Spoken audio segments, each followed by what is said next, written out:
하십니까? 어떤 분은 걷기 운동 하시는 분 계시고 LA 피트니스 뭐 이렇게 무한 리필 그런 쿠폰을 끊어 놓으시고 열심히 운동하시는 분도 계시고 정기적으로 골프 하시는 분도 계실 것이고 요즘은 운동을 하시는 분이 참 많은 것 같습니다. 이렇게 건강의 이슈가 많이 되고 또 그렇게 필요성을 느끼는 것 같아요. 우리가 운동을 생각을 하면 꼭 기억해야 될 게 있습니다. 그게 무엇일까요? 운동할 때 가장 중요한 게 뭐가 있겠습니까? 운동을 좀 정규적으로 잘 하시는 분은 알 겁니다. 운동할 때 가장 중요한 게 뭔지. 시작하기 전에. 스트레칭 하는 겁니다. 이거를 무시했다가는 근육이 파열이 되거나 게임에 지거나 하다가 경기가 뜻대로 안 되는 그런 경우가 많습니다. 그래서 골프로 예를 들면 중요한 경기가 있을 때 20분 일찍 도착해서 뭘 할 거냐 할 때 퍼팅을 20분 열심히 하는 것보다 20분 스트레칭 하는 게 훨씬 더 효과적이다. 그런 말을 많이 하기도 합니다. 시작뿐만 아니라 운동을 이렇게 축구든 테니스든 뭘 하든지 간에 운동하는 내내 중요한 게 뭐냐면 몸에 힘을 빼는 일들이 참 중요합니다. 온몸이 경직돼서 하다 보면 경기가 잘 풀리지도 않고 몸을 이렇게 상할 수도 있습니다. 아들이 요즘 테니스에 푹 빠졌는데요. 그전에는 축구를 되게 좋아해서 축구는 잘 안 되니까 어디서 이제 TV 광고를 봤는지 이렇게 몸에 저글링 하는 거 있지 않습니까? 공을 발에 올려가지고 팔에도 올리고 등도 올리면서 공을 자기 마음대로 가지고 노는 저글링을 봤는가 봐요. 그게 너무 이렇게 마음에 감동이 되어서 본인이 그걸 하고 싶대요. 그래서 처음 하는데 이게 보면 가관이에요. 하여튼 공 하나 던져놓고 공 차면 절로 가서 또 주워놓고 또 차고 또 주워놓고 차고 그 몸을 가만히 보면 몸이 다 경직이 돼서 왜 그런 거 있잖아요. 이제 공 하나 차는데 온몸이 다 움직이는 사람. 이제 발만 차면 되는데 손도 움직이고 몸도 움직이고 하는. 몸이 완전히 경직된 것 같아요. 근데 1년 정도 하다 보니까 이제는 100개도 차고 그러던데 보면 옆에서 가만히 보면 달라진 게 몸에 힘이 다 빠지고 공만 이렇게 발로 탁탁탁탁 차는 그런 모습을 보게 되는 것 보고 좀 생각을 많이 했습니다. 제가 왜 운동에 대해서 힘을 빼느냐 이런 이야기를 하냐면요. 신앙에도 사실은 힘을 빼야 되는 경우가 좀 있습니다. 근데 운동하고 다르게 운동은요. 좀 몸이 경직되고 안 되더라도 김태식 집사님도 계시지만 탁구를 치든 뭘 치든 처음에는 막 몸이 경직돼 있지만 이게 연습을 하고 코치를 받고 계속 경력을 쌓으면 사실 자기도 모르게 점점 힘이 빠져나갑니다. 근데 신앙은 좀 다른 것 같습니다. 신앙은 처음에 좀 부드럽고 힘이 빠진 것 같은데 훈련받고 교회 연수가 오래되고 믿음의 연수가 오래되면 이상하게 몸이 경직되는 그런 모습이 좀 있는 것 같습니다. 처음에 예수님 만난 거 참 기쁘고 내 삶을 다 드리고 싶고 평생 주님을 위해서 내가 헌신하며 살겠습니다. 그런 마음이 있습니다. 누가 보든 안 보든 아침 일찍 일어나서 교회 나와서 청소하고 봉사하고 섬기고 누가 그렇게 자랑해주지 않아도 교회가 그렇게 너무 좋았던 그런 시절이 있습니다. 예배 드릴 때, 그 예배 드릴 때마다 감격이 있고 나를 사랑해 주시는 주님의 은혜를 생각할 때마다 이 벅차는 감격을 어찌할 줄 몰라서 남들 볼까봐 이렇게 눈물을 훔치는 그런 경우도 참 많이 있습니다. 주목받지 못했던 내가, 버림받았들 같은 내가 천국에 하나님의 사랑을 받고 생명책에 내 이름이 기억됐다는 걸 생각할 때마다 그렇게 기쁘고 감격스러울 때가 없습니다. 그런데요, 1년이 지나가고 2년이 지나가면 이렇게 강경화처럼 신앙 안에 이렇게 경직되는 모습이 우리 가운데 생기는 것입니다. 기쁨도 사라지고 교회를 왜 오는지도 잘 모르겠고 섬기다 보면은 옛날에 그렇게 기뻤는데 막 짜증도 나고 어떨 때는 이러다가 내가 정말 천국 가나 싶은 의심도 살짝 들기도 하고 옛날에는 어떤 고난이 와도 내가 다 이겨나갈 수 있을 것 같은 그 큰 믿음이 있었는데 요즘은 조그마한 어려움이 와도 그 속에서 우러나오는 진국과 같은 짜증을 어떻게 감당할 수 없는 내 모습이 싫을 때가 참 많이 있는 그런 상태가 됩니다. 그러다가요, 교회 직분이라도 이렇게 맡으면 무슨 감투라도 받은 것처럼 처음에는 저는 그걸 받을 자격이 안 돼요. 이렇게 겸손을 하다가 어느 순간에 그 모든 것이 교회 생활에 익숙해지다 보면 어깨에 힘이 잔뜩 들어가고 머리에 힘이 잔뜩 들어가서 교회는 이러면 안 된다는 둥, 신앙생활을 이렇게 하면 안 된다는 둥, 왜 저 김지사님, 미집사님, 최집사님은 저런 식으로 신앙하는다는 둥 자기는 경직되어 가는데 자기는 보지 못하고 다른 사람의 눈에 계속 들어오게 되는 우리의 이런 힘 빼지 못하는 그런 신앙의 모습이 있는 것입니다. 내 마음은 기쁘지 않은데, 내 마음은 굳어질 대로 굳어졌는데, 내 신앙생활은 이렇게 강경화처럼 이렇게 딱딱해질 대로 딱딱해졌는데, 경륜이 있고 경력이 있으니까, 사람들이 보니까, 교회에서는 리더니까 그런 척 해야 되잖아요. 그래서 무슨 노래 가수처럼 내가 웃어도 웃는 게 아니야, 그런 모습이 우리 가운데 생기는 것입니다. 사람들은 저분은 믿음의 가정이야, 그래야 되니까 사실은 아침에 엄청 싸고 왔는데 교회에서는 하루 종일 웃어야 되고 항상 미소를 띄워야 되는 우리의 이중적인 모습이 우리 가운데 있는 것입니다. 다른 사람의 이야기가 아닙니다. 제 이야기입니다. 처음 주님 만났을 때 너무 행복했습니다. 사실은 그렇게 죽고 싶었던 인생이었습니다. 살아가는데 소망이 없었고 그냥 빨리 죽는 것이 용기 있는 인생이라고 생각을 했었습니다. 그러다가 주님을 만났습니다. 죽고 난 다음에 천국이 있다는 사실이 너무나 놀라웠고 주님을 만나는 게 제 인생의 최고의 행복이었습니다. 버스를 타고 가면은 수십 거장 되는 것을 아침부터 일어나서 새벽 기도 가서 청소하고 마치 별보기 운동을 했던 것이 저의 모습이었습니다. 여름 수련회 때 그렇게 가슴으로 주님을 만났습니다. 그리고 정말 헌신했습니다. 제 비전은 무엇이든지 말씀하십시오. 제가 다 하겠습니다. 그래서 신학교 갔는데 다들 비전을 나눠보면 저는 중국 선교가 비전입니다, 저는 세계 선교가 비전이었는데 저는 그런 거 없었습니다. 그냥 죽도록 주님 위해서 사는 게 제 비전이었습니다. 어디를 가든지 간에 최선을 다하겠습니다. 그게 저의 마음이었습니다. 그렇게 신학교 들어가고 사역을 하고 그렇게 목사 안수를 받을 때였는데 제가 참 부족하다고 생각이 들었습니다. 주변의 목사님들은 목사 안수 받을 때니까 안수 받으라고 했는데 끊임없이 도망 다녔습니다. 저는 아직 그런 자격이 되지 않는다고. 설득당해서 목사 안수를 받게 되었습니다. 한 1년 동안인가요? 부족한 내가 목사가 되었다는 것만 해도 너무 감격스러웠습니다. 그냥 이 세상을 빨리 떠나고 싶었는데 살아서 사람들 앞에 서고 복음을 외칠 수 있다는 게 너무너무 감격스러웠습니다. 아직도 기억하는 것은 첫날 첫 예배 드릴 때 목사로서 손들고 지금은 우리 구주 예수 그리스도의 은혜와 이럴 때 그 밀려오는 큰 감격이 아직까지 있습니다. 그런데 교회 일이 바빠지고요, 사역에 익숙해지고 사람들이 목사님하고 대접하니까 처음에는 너무 감사했는데 어느 순간에 거기에 익숙해지더라고요. 대접받는데도 익숙해지고 날 좋아하는 사람만 찾아가는 습관들이 생기기 시작하더라고요. 유학 왔습니다. 공부해야 할 것 많고 아이도 있기 때문에 아이들 케어하는 일도 많고 먹고 사는 일도 바빠지기 시작하니까요, 신앙의 이 알맹이는 쏙 빠지고 껍데기만 남는 것입니다. 기쁨이 없는 것입니다. 여러분은 어떻습니까? 마음에 기쁨이 가득하십니까? 정말로 마음에 주님이 주시는 진실한 진국과 같은 순수한 감당할 수 없는 기쁨이 여러분 가운데 가득하십니까?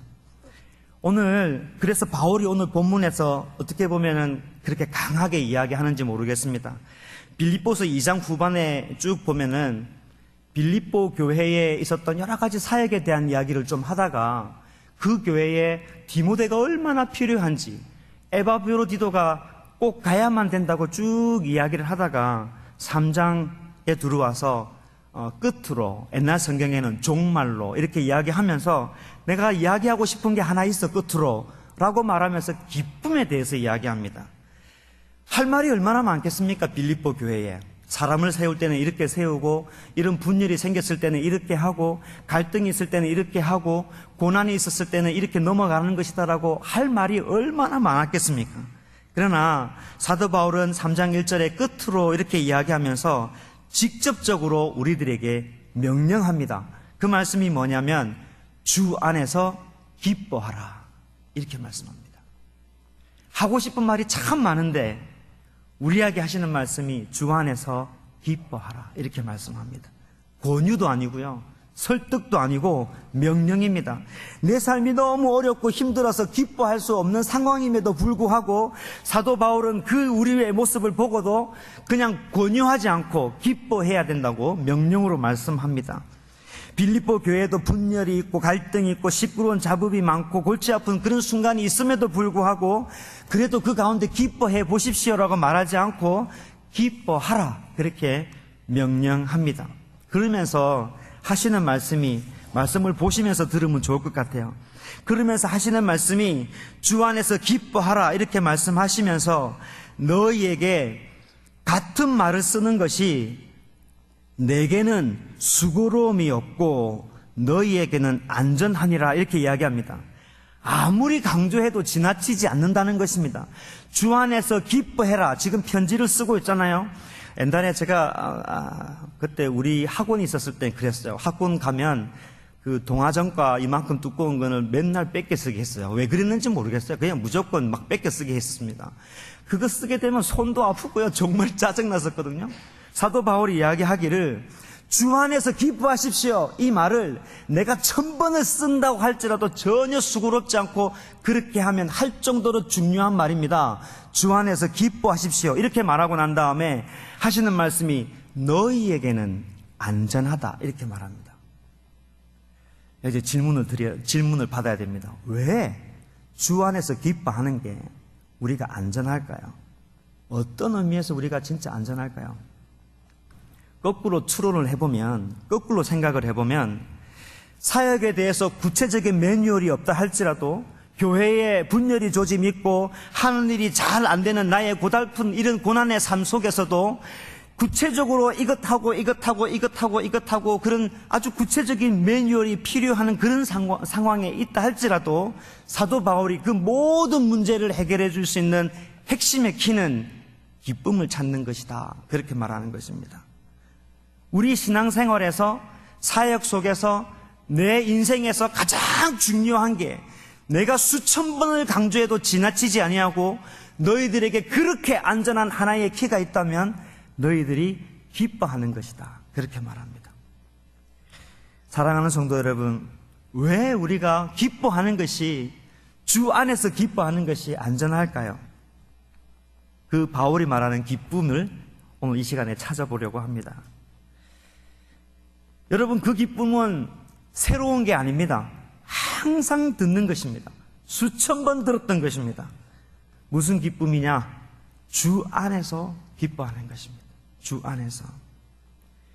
바울이 말하는 기쁨은 긍정의 힘이 아닙니다. 잘할 수 있어! 으라차차! 이런 기쁨이 아닙니다.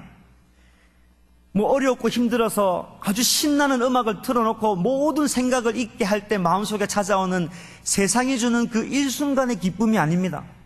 너무 스트레스를 받으니까 약주 한 간 걸쳐서 알딸딸한 기분으로 그 기쁨을 이겨나가려고 하는 그 기쁨이 아니라는 말씀입니다. 사회, 동호회, 클럽에 가서 소소하게 주는 그런 재미로 기쁨을 누려가는 그런 기쁨이 아니라는 것입니다.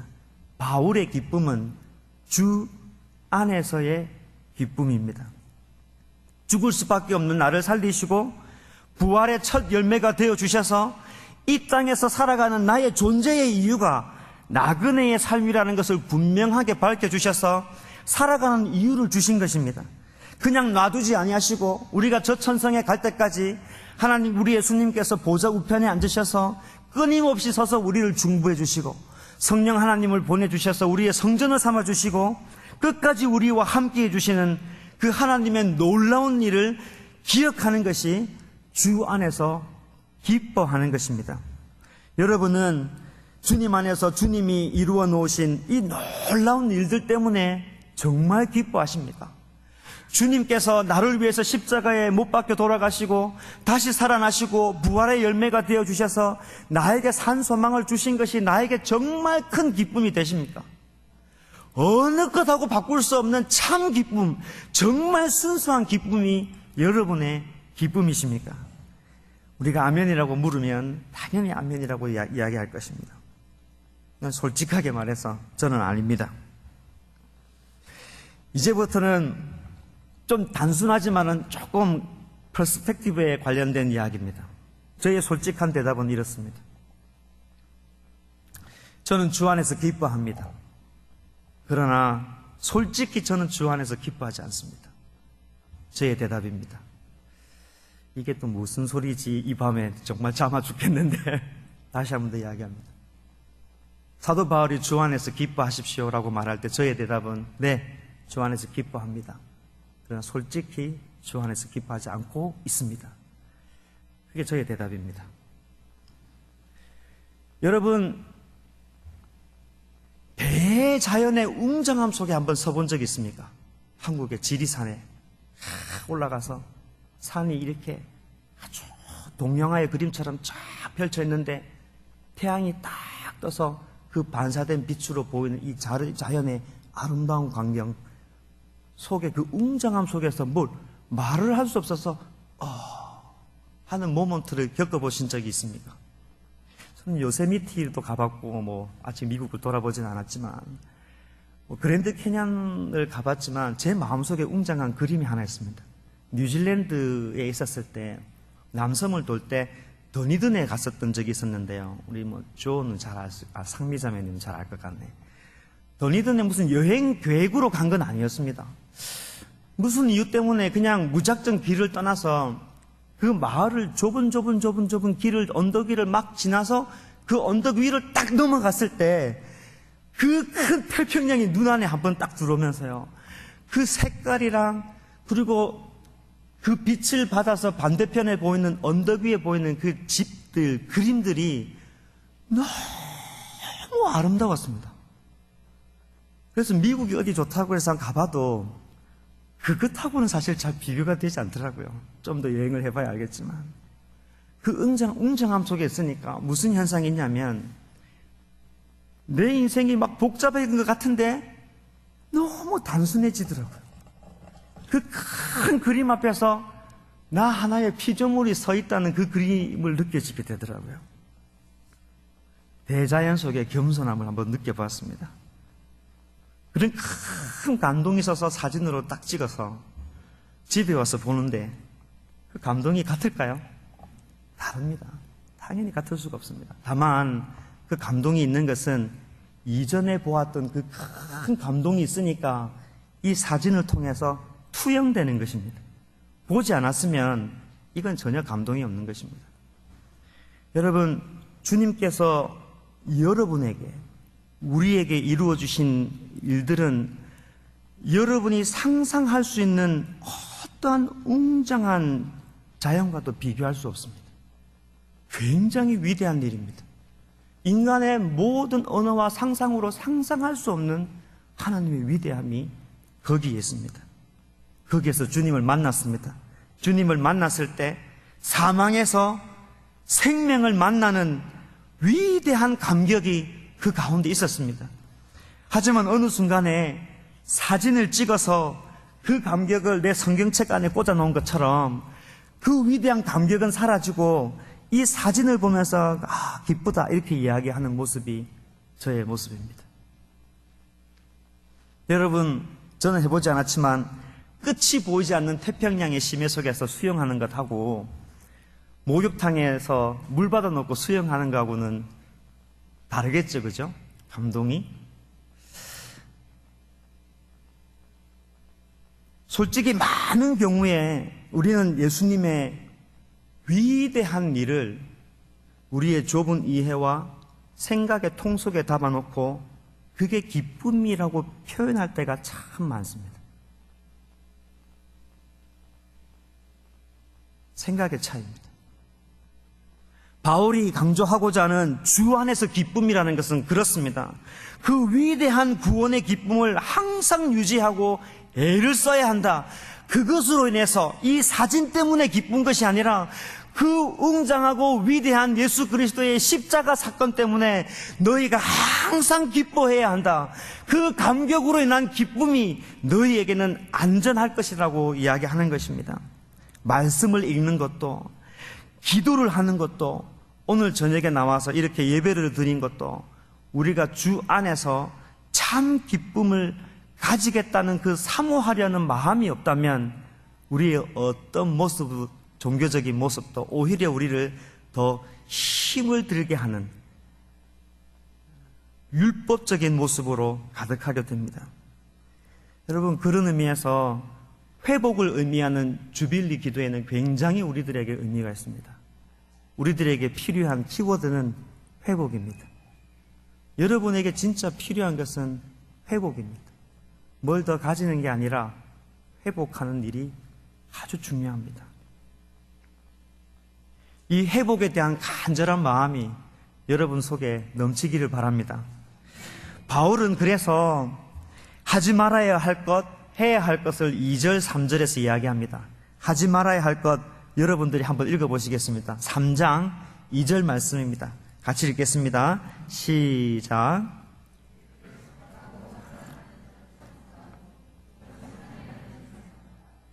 네, 여기 보면 삼가하라, 삼가하라, 삼가하라 이렇게 되어 있습니다. 바울이 좀 의도적으로 이야기합니다. 이 모든 말은 율법주의자들을 두고 하는 말입니다. 여기는 다 신앙의 초보들이 오신 분이 아니라 성경을 오랫동안 공부하신 분들이라 3장 2절 이 다 누구한테 이야기한다는 거 이미 꿰뚫고 있으리라고 믿습니다.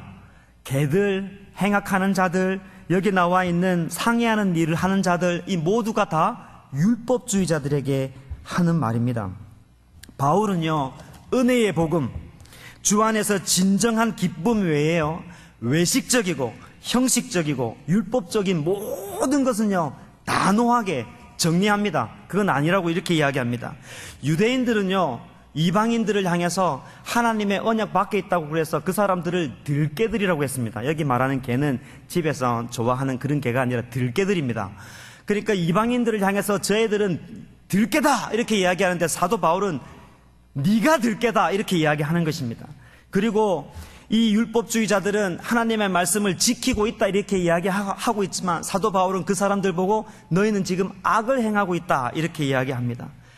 이 유대 이방인들은 율법주의자들은 행위로 말미암아서 구원받는다 이렇게 이야기하지만 사도 바울은 그 어떤 것도 행위로 말미암아서 구원을 얻을 수가 없다 그렇게 단호하게 이야기하는 것입니다. 여러분, 같은 이야기지만 왜 이렇게 유대인들이 율법주의가 되겠습니까? 왜 우리의 신앙이 경직화되어 가고 알맹이는 쏙 빠져나가고 형식만 남아가면서 억지로 신앙생활 하려고 하는 노력의 모습만 우리 가운데 가득합니까?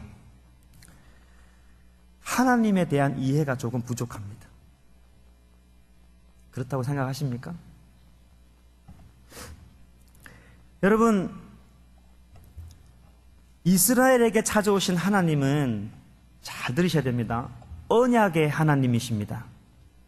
이스라엘 백성들을 찾아오신 하나님은 언약의 하나님이십니다. 너희는 나의 백성이 되고 나는 너희의 하나님이 될 것이다. 그렇게 말씀해 주셨습니다. 여러분, 하나님을 잠깐 보십시다. 하나님은 스스로 존재하시는 분이십니다. 어디에 구속당하지 않습니다. 우주를 창조하시고 스스로 자존하시면서 그 어떤 것에도, 그 어떤 사람에도, 그 어떤 기관에도 구속되지 아니하시고 스스로 존재하시는 분이십니다. 그 풍부하신 하나님께서 친히 우리의 하나님이 되어 주시겠다고 스스로를 우리 가운데 제한시켜 주셨습니다. 그게 언약입니다. 전혀 그렇게 하실 필요가 없으신데도 불구하고 하나님께서 그렇게 해 주시겠다고 우리들에게 언약으로 찾아와 주신 것입니다. 나의 물, 나의 종이, 나의 아내, 나의 돈, 나의 차, 우리는 다 소유를 이야기합니다. 어떻게 하나님께서 나의 하나님이 될 수 있습니까? 어떻게 내가 하나님을 나의 하나님이라고 부를 수 있습니까? 말도 안 되는 일입니다. 우주를 만드시고 세상을 만드시고 온 만물의 우주의 하나님께서 어떻게 나의 컵처럼 내 인생에 들어오셔서 나의 하나님이 될 수 있냐 이 말입니다. 절대 그럴 수 없습니다. 그런데 하나님께서 스스로 내가 그렇게 하겠다, 내가 너희 하나님이 되어주겠다, 그렇게 말씀해 주신 것입니다. 얼마나 영광스러운 일입니까? 얼마나 영광스러운 일입니까? 얼마나 감격스러운 일입니까? 그런데 문제는 그렇게 내가 언약 하나님이 찾아와 주셨는데도 불구하고 내가 나의 하나님, 나의 하나님, 나의 하나님 이렇게 부르니까 마치 하나님이 진짜 나의 하나님이 된 것처럼 착각하는 것입니다. 여러분, 우리가 하나님을 소유한 것처럼 착각하기 시작하면 우리 가운데 율법주의가 생깁니다. 내가 이것을 하고 하나님이 행복하고, 이것을 하면 하나님이 벌할 것 같고, 이것을 하면 하나님이 좋아하실 것 같고, 이것을 좀 바치면 하나님이 행복하실 것 같고.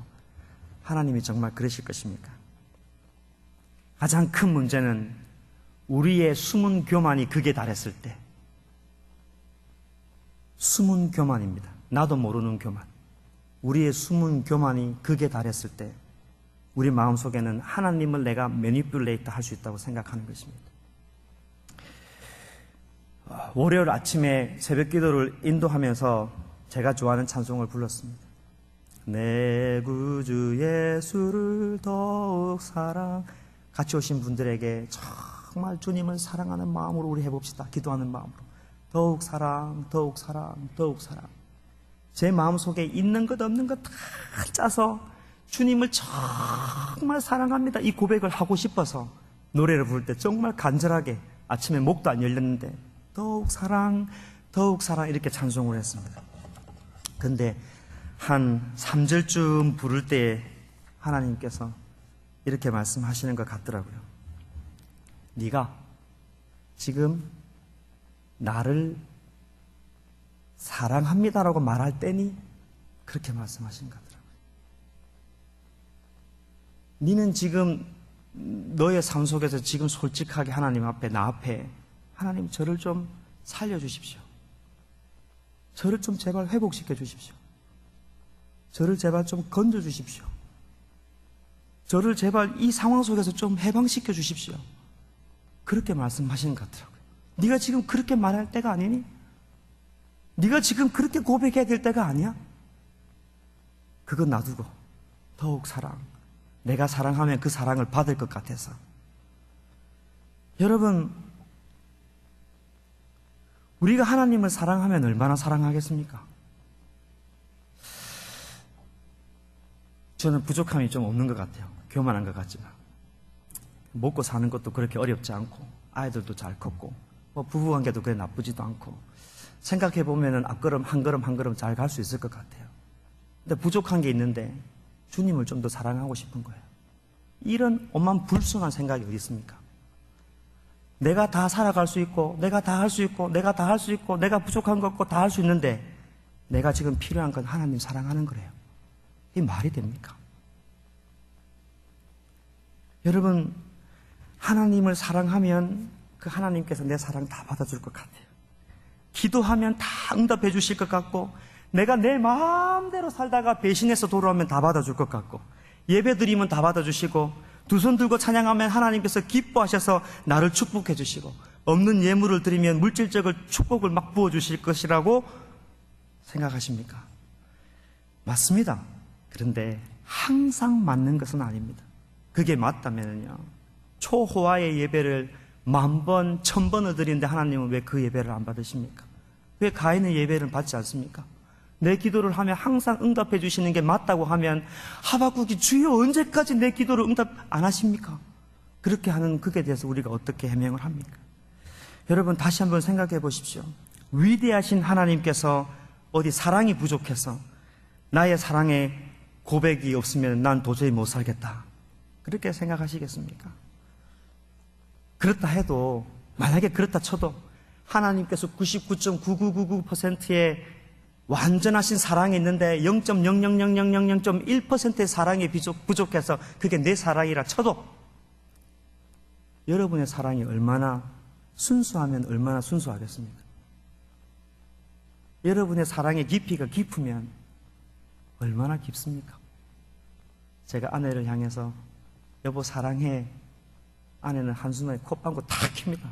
기가 막히게 합니다. 그게 거짓말이라는 거. 또 뭔가를 원하는 게 있구나, 또 뭔가를 잘못했구나.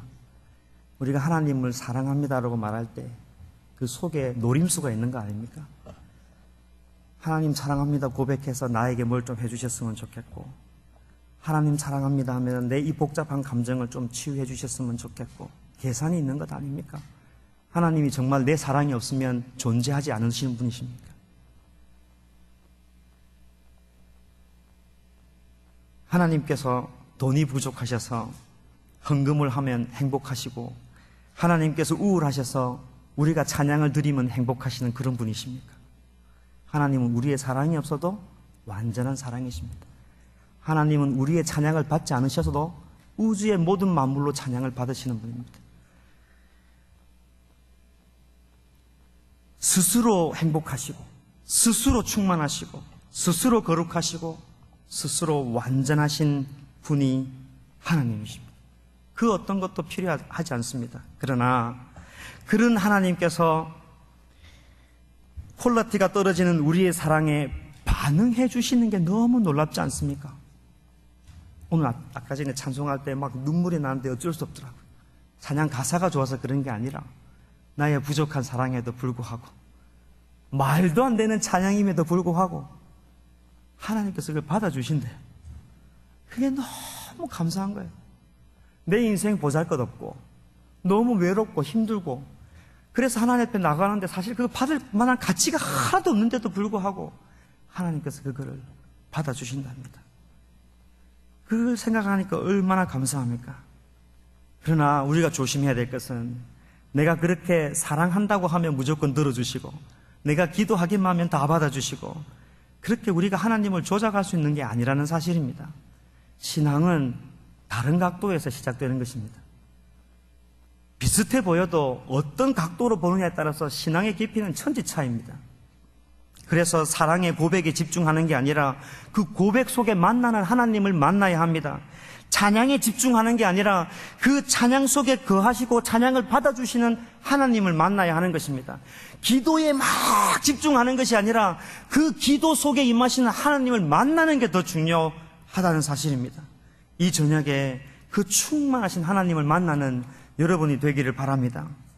우리가 하나님의 충만하심을 항상 이해하고 새롭게 하지 아니하면 뭔가 부족한 것을 자꾸 채워드리려고 하는 율법주의적인 모습이 우리 가운데 가득하게 됩니다. 이것해서 하나님 기쁘게 하고, 이것해야 내 삶이 보상을 받고, 이것해야 하나님이 나를 좀 축복해 주실 것 같고, 절대 그렇지 않습니다. 이제 바울이 경계해야 할 것 2절에서 말씀을 했다면 3절에서 우리가 무엇을 해야 하는지를 말씀합니다. 3절 같이 한번 읽어보겠습니다. 시작. 하나님의 성령으로 봉사하며 그리스도 예수로 자랑하고 육체를 신뢰하지 아니하는 우리가 곧 헬라파라. 한 번 더 읽겠습니다. 시작.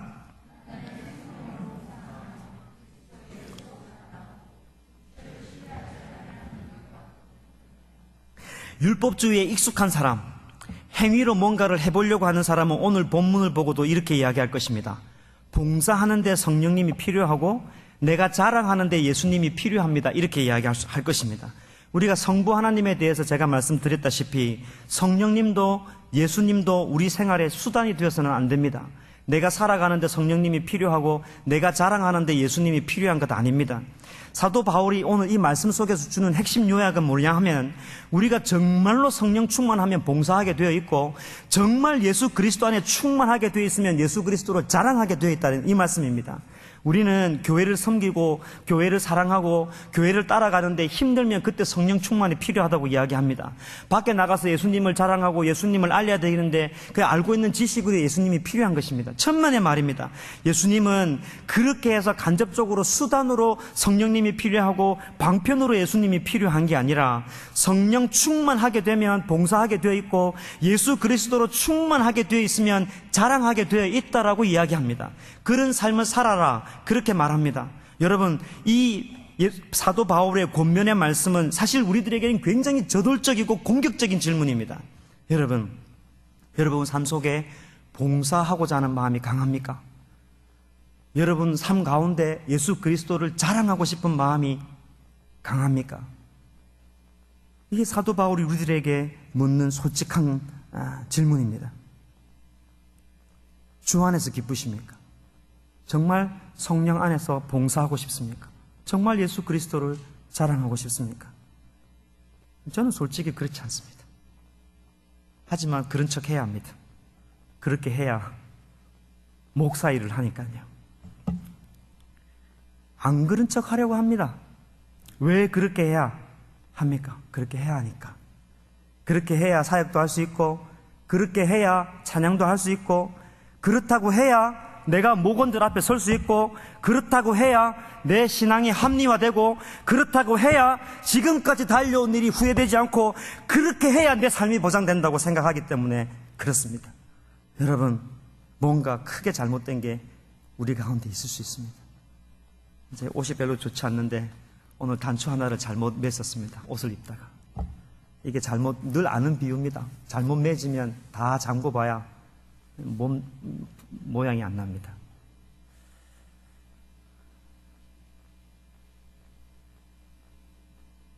뭔가 크게 잘못된 게 있으면 솔직하게 다 풀어야 됩니다. 하나님 앞에 꿇어 엎드려서 저 벌거벗었습니다. 다시 시작합니다. 회복시켜 주십시오. 고쳐주십시오. 그 고백이 우리들에게 필요합니다. 이 저녁에 와서 기도 좀 하고 찬송 좀 하고 좀 예배 좀 참석하면 하나님께서 큰 은혜를 부어주실 것이라고 생각하면서 오셨습니까? 하나님이 그거 필요 없어서, 아니 그게 너무너무 필요해서 여러분을 불렀겠습니까?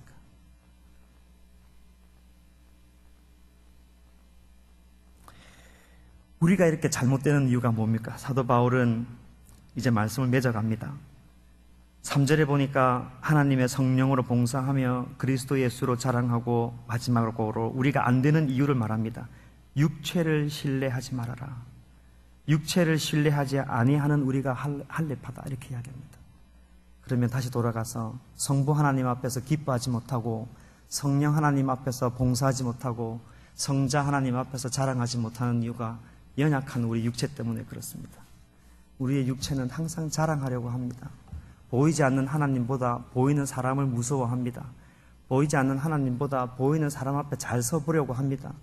그래서 하나님 앞에 하나님께서 나를 어떻게 보고 있느냐에 대한 나의 존재적인 being에 대한 질문보다도 무엇을 해야 하는 doing에 대해서 되게 관심이 많습니다. 하나님은 오늘 여러분을 찾습니다. 그리고 묻습니다. 주 안에서 기뻐하십시오. 성령 안에서 봉사하십시오. 예수 그리스도를 자랑하십시오. 숨어있는 메시지는 이게 진심입니까? 진실로 그렇습니까? 그게 맞습니다. 그렇게 해야만 여러분이 안전합니다라고 말합니다. 그렇지 아니하면 우리가 율법주의로 빠지게 됩니다. 기쁨은 사라지고요. 말씀 맺습니다. 여러분 주 안에서 기쁘십니까? 정말 기쁘지 않다면 여러분을 회복으로 초대합니다. 이 시간에 다 같이 한번 눈을 감고 메시지를 들은 것을 생각하시면서 기도하셨으면 좋겠습니다. 형식적으로 있는 나의 외식적인 모습들, 풍성한 하나님을 만나지 못한 나의 좁은 신앙, 회개하지 못한 나의 죄악의 모습, 하나님 앞에 뭘 드려서 난 좀 받았으면 하는 이기적인 마음, 그 모든 것을 다 내려놓고 하나님 앞에 간구하면서 주님 저를 좀 제발 회복시켜 주십시오. 저를 좀 살려주십시오. 다시 처음처럼 시작하기를 원합니다. 성령 하나님께서 여러분에게 주시는 모양대로 통성으로 기도하려면 하시고, 침묵이 필요하신 분은 침묵하시고, 그 가운데 부어주시는 하나님의 은혜대로 함께 기도하겠습니다. 나같이 기도합니다. 하나님 아버지, 우리가 이 시간 하나님께 간절히 나갈 때 주님 저희에게 회복을 허락해 주시기를 원합니다. 하나님 저희들을 불쌍히 해주시기를 원하고, 원대하시고 풍성하신 하나님을 만나기를 간절히 소원합니다. 아버지 하나님, 우리가 우리의 힘으로 살 수 없음을 다시 한번 더 고백합니다. 아버지 하나님, 우리가 너무나 연약하고 우리가 너무나 잘못하였고 우리가 하나님 앞에서 얼마나 이기적으로 살아왔는지 이 시간에 고백합니다. 그런 척하고 사람들 보면서 사역하고 사람들 눈앞에서 우리가 섬기는 척하고 우리가 그렇게 억지로 신앙생활했던 모습들이 우리 가운데 있습니다. 하나님 정말 우리를 불쌍히 여겨주십시오. 하나님 정말 우리에게 긍휼을 베풀어 주시고 하나님의 놀라운 자비로 우리를 덧입혀 주시기를 원합니다. 우리 속마음을 누구보다도 잘 아시는 하나님 아버지, 우리를 아버지 하나님 새롭게 하여 주시고 회복시켜 주시고 그 풍성하신 하나님을 만날 수 있도록 허락하여 주시기를 원합니다. 아버지 하나님 앞에 감격하고 풍성한 예수 그리스도로 인하여서 늘 자랑하고 우리 가운데 풍성함으로 거하신 우리 성령님 때문에 날마다 우리 가운데 진심으로 섬기고자 하는 마음이 가득할 수 있도록 주님 인도하여 주시기를 원합니다. 오 아버지 하나님, 우리 가운데 외식적인 마음들 많습니다. 오 하나님, 우리 가운데 정말 찢어야 될 부분들도 많이 있고 아버지 하나님, 우리 가운데 눈물 흘려야 될 부분도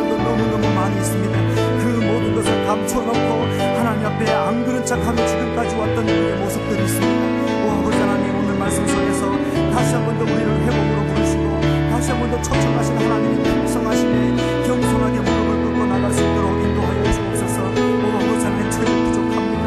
오 아버지 하나님, 저희는 부족합니다. 저희를 만져주시옵소서. 저희를 인도하여 주시옵소서.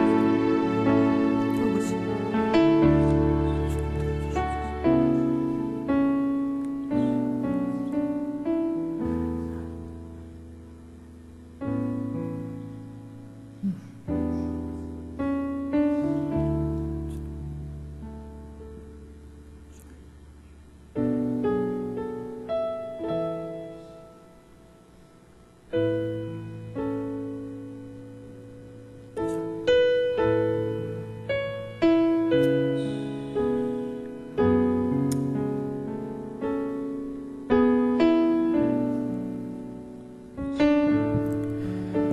주님 사랑합니다. 주님 경배합니다. 주님 찬양합니다. 부족하고 냄새나고 더러운 우리의 사랑임에도 불구하고 그 사랑을 받아주시는 풍성하신 하나님을 찬양합니다. 기도함으로 가까이 나갈 때 하나님의 풍성함 속에, 그 푸요 하나님의 풍성함 속에 우리가 감격할 수 있도록 주님 인도하여 주옵소서. 성령 하나님의 인도를 간절히 믿고 예수님의 이름으로 기도합니다. 아멘.